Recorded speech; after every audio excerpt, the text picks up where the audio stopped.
5 mistakes to avoid when it comes to growing your dahlias. Bear in mind though, if you make more than one of these mistakes, you could end up killing your plants. I'm going to be talking to you about pests and disease. I'm going to be talking to you about fertilization. But before we start, I'm going to take you back to the beginning for mistake number 1. I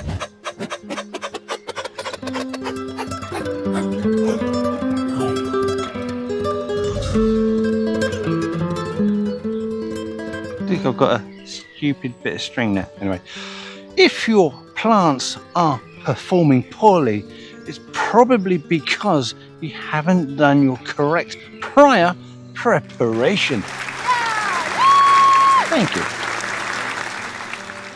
If your plants were purchased as pre-packed tubers in the spring, it can all go wrong from this point. You need to purchase these as early as they become available to make sure you've got the best quality, the best condition tubers. And you should always check the bag, make sure that the tubers are nice and hard, there's no soft patches, because that could be an indication of a fungal infection, and nobody wants to have that before you've even planted it. No! So you've bought them early to get them in the best condition, but unfortunately it's going to be too early to plant it outside in the ground. If you plant these tubers in cold, wet conditions, there's a good chance that these plants will held back in their growth. That's your best scenario, and that means they're going to emerge from the ground really quite late on in the season. Worst case scenario is you planted them in the ground, you've had a lot of rain, you get a late frost, cold, wet conditions can kill off your tubers, or at least turn a certain amount of it into a lot of old mush. That is really going to affect its growth later on in the season. You've really wasted your money. I wouldn't do that. So what do you do when you do purchase the best quality dahlia tubers?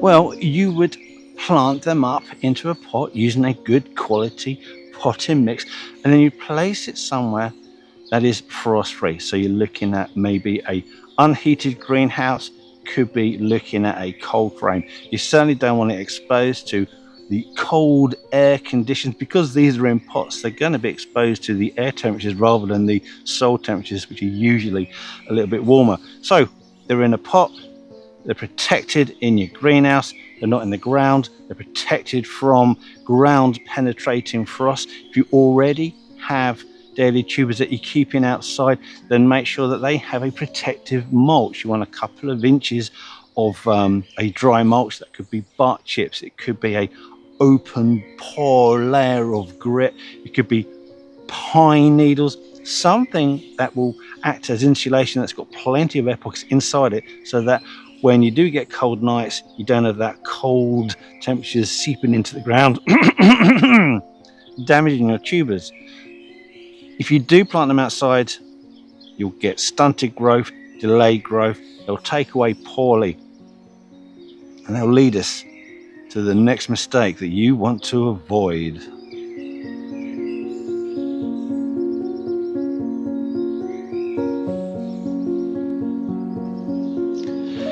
If you believe everything you read, then this mistake isn't going to be a problem for you, because this is to do with attacks from slugs and snails early on in the season as your new growth emerges from the ground. The Royal Horticultural Society, literally my most favourite society in the world, has some news for you, and that is to say that they no longer consider slugs to be a garden pest. So, because the Royal Horticultural Society says that slugs are no longer a pest, you can believe it, which means that it's not a pest. But, like many of us, we do live in reality, and of course, as soon as your dahlias start to emerge, they'll be on it, like something on a something. Cheap suit on a short man, I don't know. You can put in your own metaphor there. They're going to eat it. If you don't put any slug management in, you will lose all that new growth. It will shock the plant, probably won't grow again, delayed any further growth. And to be honest with you, if your plants were weakened in the first place because you had them outside all the winter, there's a good chance that they will die. See, I said there is a risk of death here.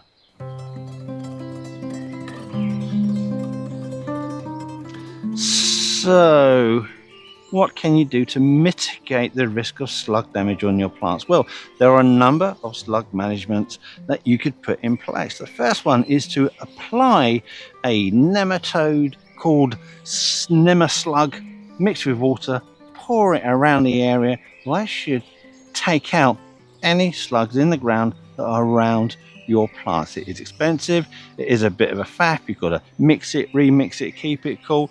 Does your wife like you to keep nematodes in the fridge? I highly doubt it, so it might not be the thing for you. If you, as advised, began them in pots, the very fact they're going to be in your greenhouse means that you're less likely to have slugs in there. But any pot grown dahlia can be protected by placing a band of copper tape fully around the outer side of your pot, because as the slug moves up it, they hit that barrier, they don't like it, they'll go back down again, leaving your slugs alone. Thirdly, you could pop out at night with your torch, with your gloves, something to pick them up with, maybe tongs, I don't know, not off your barbecue. Again, your wife won't thank you for that. And then dispose of them as you will. Lastly, you can put down beer traps. They are not 100% effective, but they do work. They do help with your management. If you use several management techniques in order to control your slugs, you will get it down to a very low level where issues aren't a problem. So if you resolved your slug problem and you didn't plant them out too early, you're already doing really, really well. And you're probably going to have an absolutely amazing display in your dahlias this year, as we've already started to get. I'll show you what they're doing right now. See, I love this time of year because it's when you get all your first flushes of bloom. So everything is a new bud. Look at that. Look at that. Let me show you some more. Look at this one. I love these dark foliage forms with their bright colours. Now, I would swear blind that was yellow last year, so I don't know what's happened. Now, this one is more like the yellow it should have been. Still not quite right, but it is struggling to compete for water next to this flipping tree. I will talk about watering in a minute. Come on, up you go. But this gets watered twice a day, and yet all this foliage, it keeps on flopping because this tree outcompetes that. Be aware of it. If you've planted next to a tree, rather foolishly, like I've done, keep it on the watering. Otherwise, again, your plant will be stunted, won't flower very well. And look at that pretty little white thing. Now, you might say it's a bit boring, but I do like having some white flowered plants in the garden because they shine at night. Absolutely gorgeous. Mistake number 3, I'm going to make it twofold because it's pinching out, but for different reasons. The first one is with new plants as they emerge through the ground. If they've got like single stalks coming through, pinch them out. That will create secondary growth to come through, multiple secondary growth to come through, upon which you'll have flowers, so you'll have more stems with more flowers, giving you a better display. So that's pinching out on new growth as it comes through in the spring. Secondly is deadheading, and deadheading is vital because if you don't deadhead, it triggers the plant into thinking that it's produced its flowers, it's making its seed pods and the seeds inside, and that's all this plant is really trying to do, is to flower, to become pollinated, produce the seeds, and once the seeds are being produced, it will stop flowering. But if you deadhead, and I'll show you how to do it correctly, you can encourage these plants to continuously flower really up until the end of October, which is why these plants are so popular, because you get such a long, amazing display. So we have a dahlia flower. We have the disc florets, which are all the petals on the outside, and you have the ray florets, which are like your true flowers that are on the inside. And as you can see, on the outside of the disc, you got the flowers opening, and the ones in the middle, they are not opened. And on an older flower, you find that they are all opened. And once they're all opened, you find the plant has all likelihood been pollinated, and it doesn't need these brightly colored petals anymore. You can see these starting to fade. So when these start to fade, when all of these florets are actually out and pronounced, this means this flower is about to finish. Well, finish flowering. But what's going to happen next is, because it's pollinated, it's going to produce its seed head here and the seeds inside. So when you come to deadhead it, you don't just take off the flowers, that's no good. You need to remove this seed head too, but then don't leave a snaggy stem. Cut this stem right at the base to make it look tidy.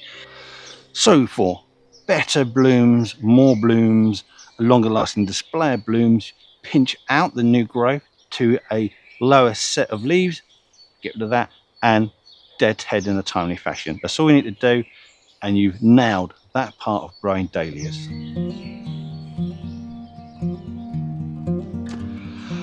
So mistake number 4 is to do with application of fertilizer. Let me show you why. This cultivar is probably be considered to be a dwarf cultivar, and as such it's about 30 inches tall, although this will get taller as the season progresses. This specimen has already surpassed 6 foot, and we've still got several more months of growth in the season.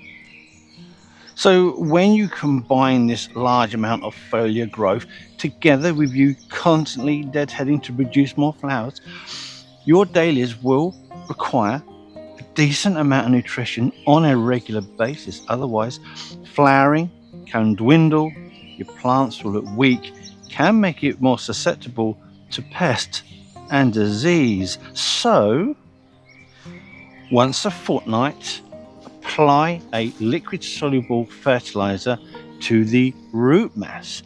Now, I like to use Miracle Grow.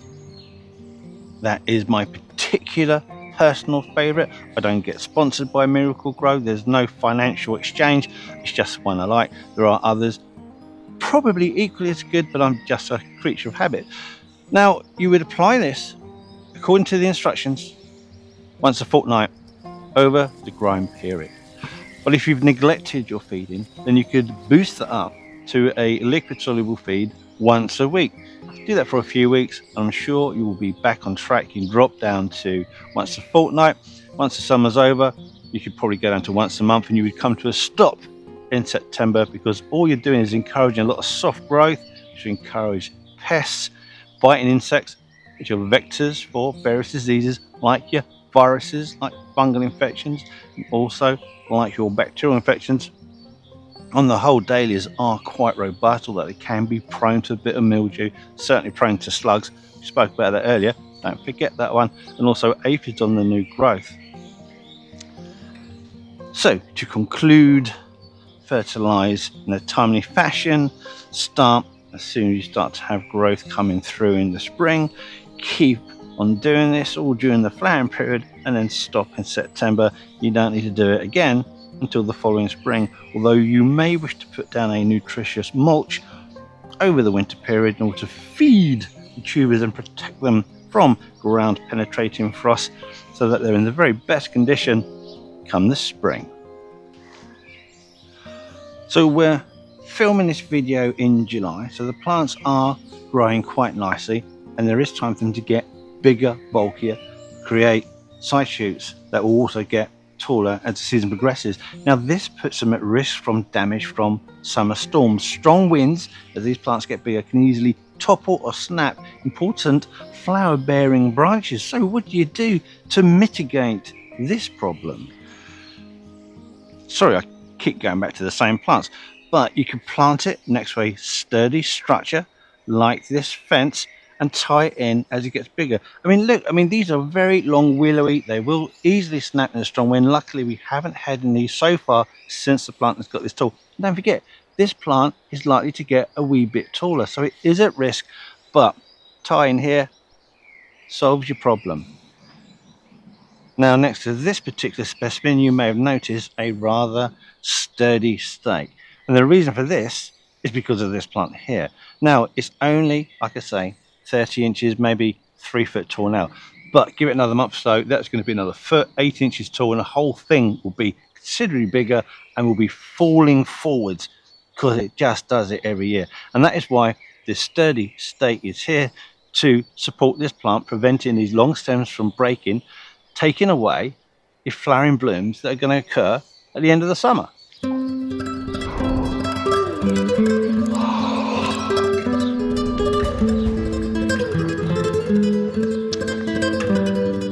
So those are my 5 mistakes to avoid, but I'm going to give you a couple of more extra tips when it comes to growing these.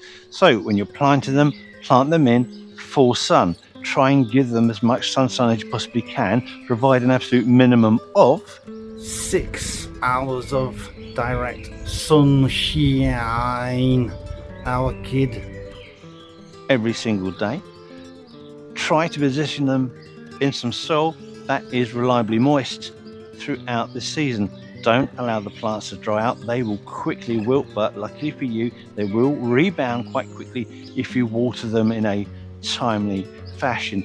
If they do get aphids, let's be honest with you, apart from the slugs, they don't tend to get too much else. I did mention about botrytis. If they do have a fungal infection on them, there's an underlying problem for this. They're not getting it because they're bored or something. There is an environmental factor, too hot, too dry, too wet, something that's weakened the plant, allowed that infection to take. Just spray that with a fungicide.